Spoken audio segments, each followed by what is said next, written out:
It is a Tuesday morning, heading to Animal Kingdom. I just ordered a minivan, so it'll be here in a minute. I am heading to Animal Kingdom, where they added extra magic hours this morning. They didn't have that originally, so oh well. But I think, there's my car right there, 44. Perfect. Now, today I tipped him directly, but you can also tip on the app. So yesterday when I used it, I didn't think they accepted tips, but then I double checked and they do, but you can also tip on the app.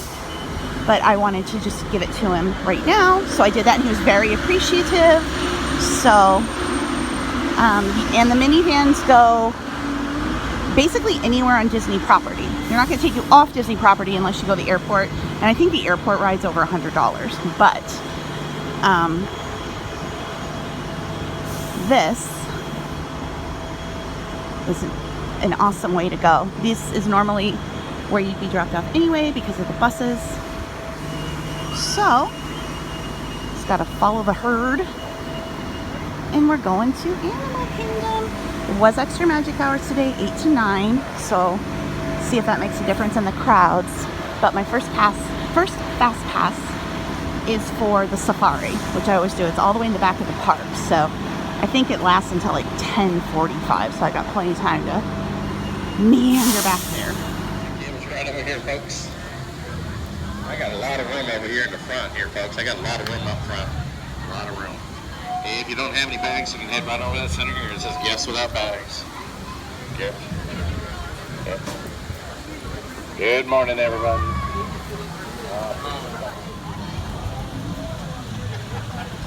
Got your bag check great.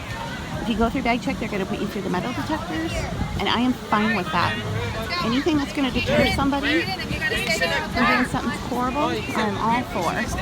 So now I just got to go through the gate with my magic band and fingerprint, and we're in.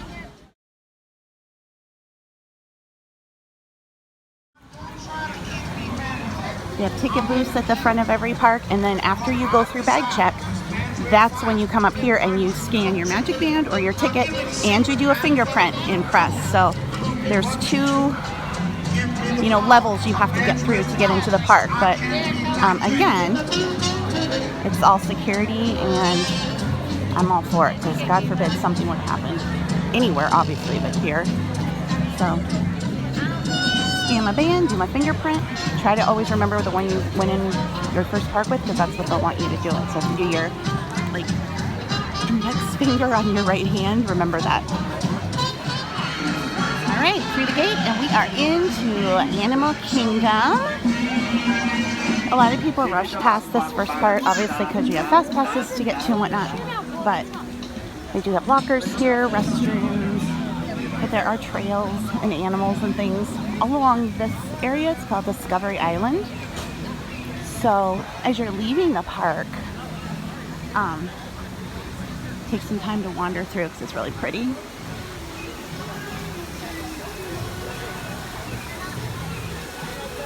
Some flamingos, waterfalls.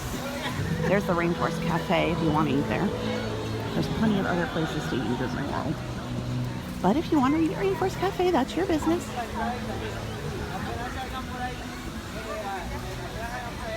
You have these people around taking surveys every once in a while. I think it's always good to stop, make sure they have your email.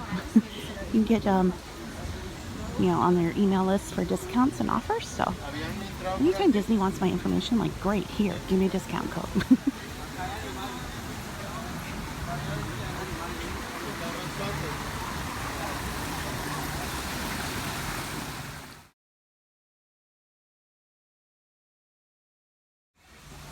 Some more bird watching over here. Aww.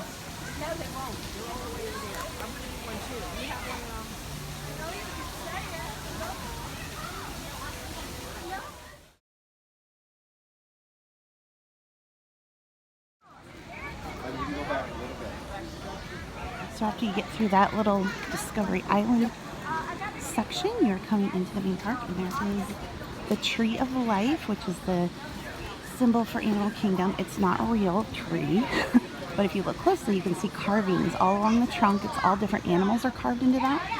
And there is an attraction inside. It's Tough to Be a Bug is inside of that. So if you go to It's Tough to Be a Bug, which I highly recommend you do.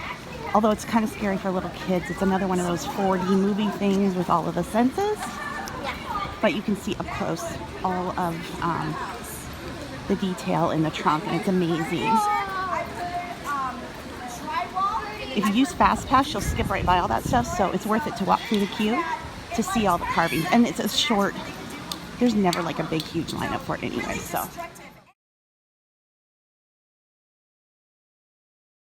Because you want to go to wild places and see skies filled with macaws. Wouldn't that be awesome? It might look a little bit like the sight you're going to see right now. Wow. Oh my gosh, here they all come. Look at them. Oh my goodness. So you can see, we've been joined by quite a few more birds. They're still coming in. We have all different types. We got a blue and gold making his way over here. Scarlet macaws. We have the little one up top is called a red-fronted macaw. And if you all didn't get a good picture of them flying in, I'll let you know, when they go home, all of them go this direction. So this is a really good place to stand for a picture. Also, if you're using your phones and you have slow-mo, I highly recommend that because it's seriously the coolest shot ever. It's called Up, a Great Bird Adventure. I'm heading to Africa. That is where the safari is. Check it out. Their first show is at 10:30. There's lots more animal viewing along the way. Disney Animal Kingdom is not like a traditional zoo where you're going to walk up to things and just see the animals right there. They let them be as natural as they can, so you can see some over there, birds in the back. We've got more flamingos.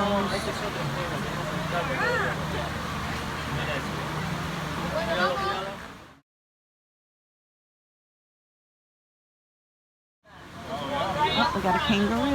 There's a kangaroo. 3 kangaroos.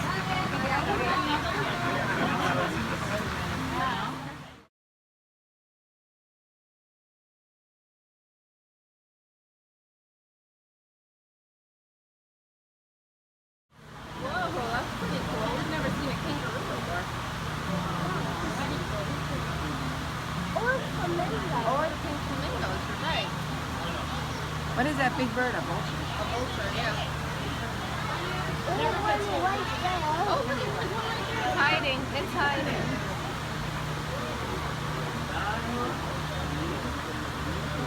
Hi there. Hello. How are you? Heading to Africa. So the lands in Animal Kingdom, Discovery Island, that's where you first come in. Then Africa is where the safari is. It's where the Lion King show is. Asia is where Expedition Everest is, that water raft ride that I can't remember the name of. Then they have Dino Land. And now they have Pandora. There's the Lion King show across the way. Definitely a must-see. And now we're in Harambe, getting to the safari. There's some entertainment. They do drum shows here. They do all kinds of things on the stage. It's really fun to watch. Happy birthday!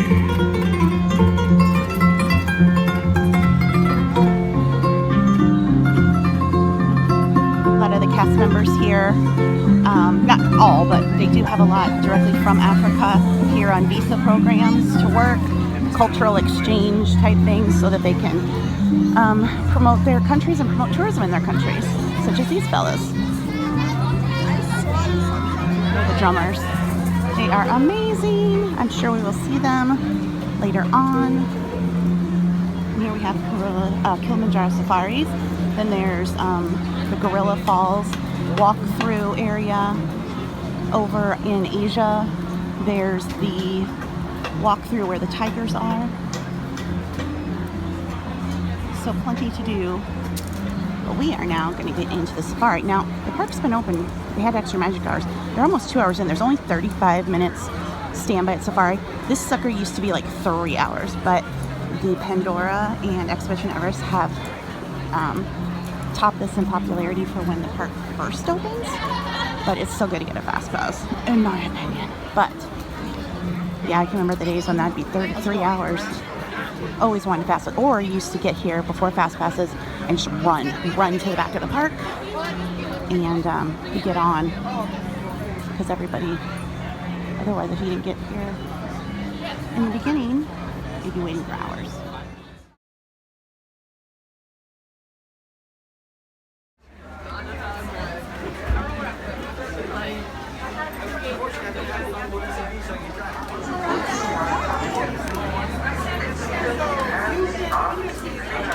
My name is Kristen and I will be your safari guide for today's journey through the Harambe Wildlife Reserve.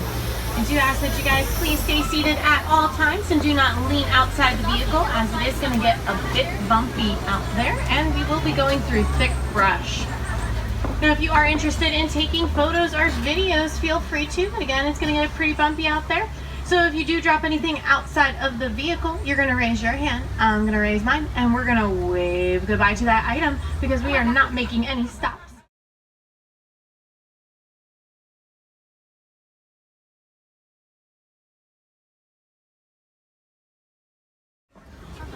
Coming up on your left, here's a black rhino.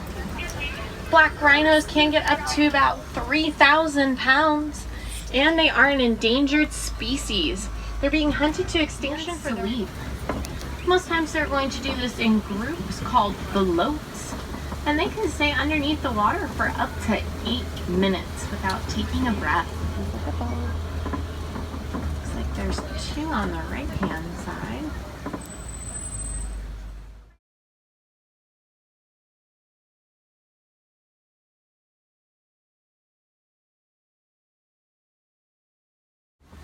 Up on your left are Nile crocodiles. Now they can get to about 16 feet and 500 pounds. Crocodilians are considered ectotherms, which means they're going to use their external environment to heat and cool their body temperature.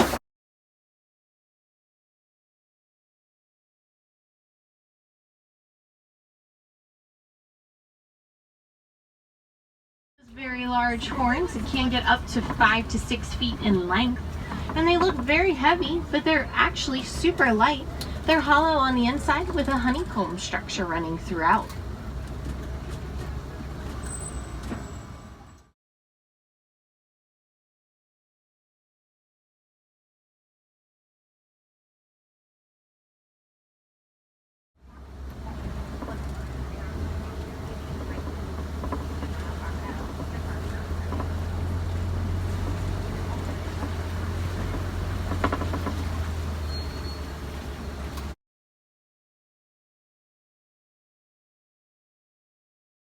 To 8 hours of sleep every single night. Giraffes actually only sleep 30 minutes out of the day. They are going to be standing or sitting when they do that. Rarely do they lay down, so that they're not vulnerable to predators.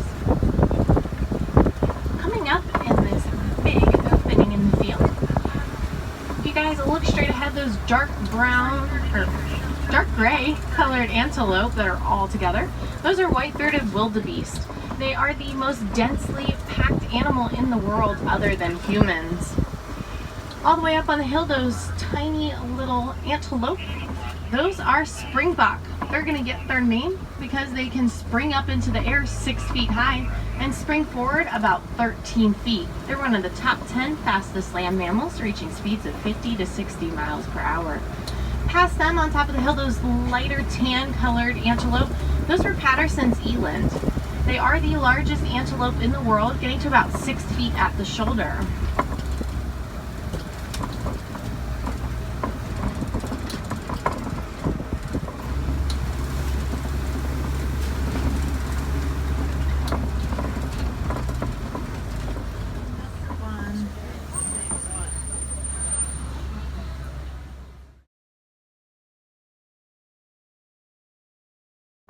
we've got nowhere else to go. So kids, hold on to your parents. Everyone hold on to those personal belongings. Stay seated. And we're gonna take this slow and keep those fingers crossed.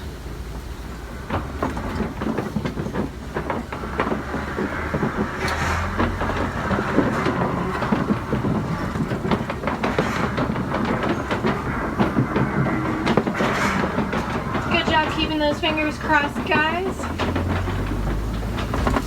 I don't know about you, I was a little bit worried, but that's okay because we made it. So we're gonna keep moving forward to find some more elephants. Now, not only are elephants having issues with them being poached for their tusks, but they are dealing with habitat loss as well. This is from mineral mining for something called coltan, which is found in your electronics. It does show that even if you guys recycle one cell phone, you're drastically helping the elephants out. Now, not only because of the habitat loss are they having issues, but because of the habitat loss, they're starting to encroach on farmers' farmland, which is causing a lot of issues with the farmers. So they started doing studies to try and fix this problem, and believe it or not, they found out elephants are afraid of bees. So in Kenya, they started implementing beehives all around the farmers' farmland. The farmers don't have elephants encroaching on their farmland anymore, and they get extra money.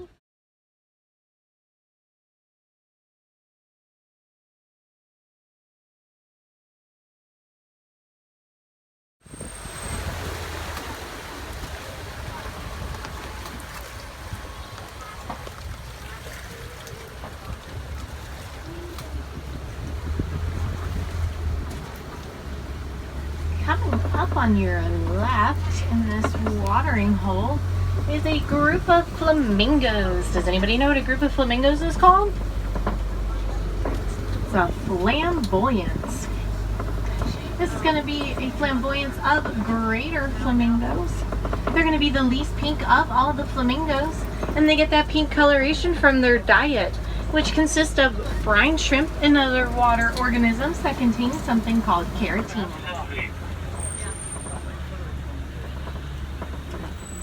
They're hunting during the day compared to a lot of other big cats that will do it at night. And cheetahs are built for speed, not power. So if another predator challenges them for their prey item, like a lion or hyena, they will have to run away because they don't have the power to fight. On your left-hand side coming up, that big rock structure jutting out of the savanna is a kopie. And that's where lion prides tend to be found. They love to sit out on the kopies and look out over the savanna, surveying their prey. Come around here. Get a gorgeous view of this big male lion.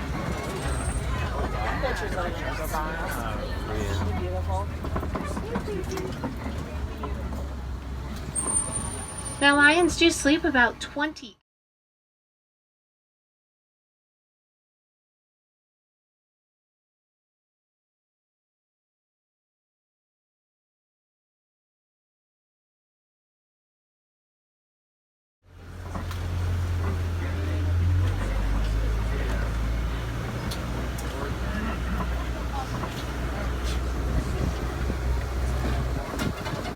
So, crossing behind that other truck, those are zebras. So, those guys, a lot of people think are white with black stripes, but they're actually black with white stripes, and you can tell that by their nose color.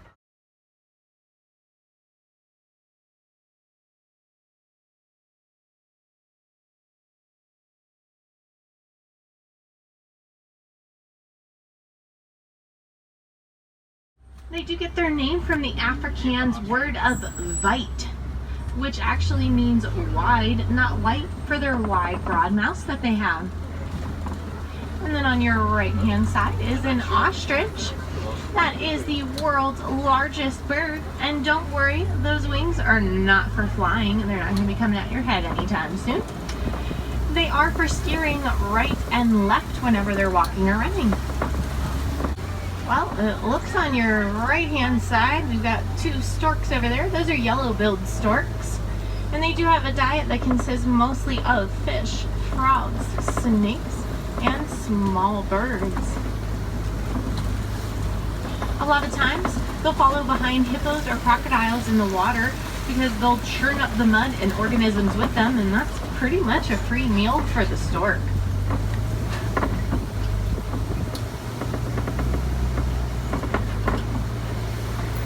Well, as we exit the Magadi Glen, guys, unfortunately our journey through the Harambe Wildlife Reserve is coming to an end. But please remember though, wherever you live, you can enjoy the outdoors and help protect and preserve natural habitats and wild animals. Hey guys, thanks so much for watching this week's Walt Disney World vacation vlog. If you liked this video, please be sure to give it a thumbs up. Subscribe if you are new and hit that little bell next to the subscribe button so you'll be notified whenever new videos go live. So until the next one, bye.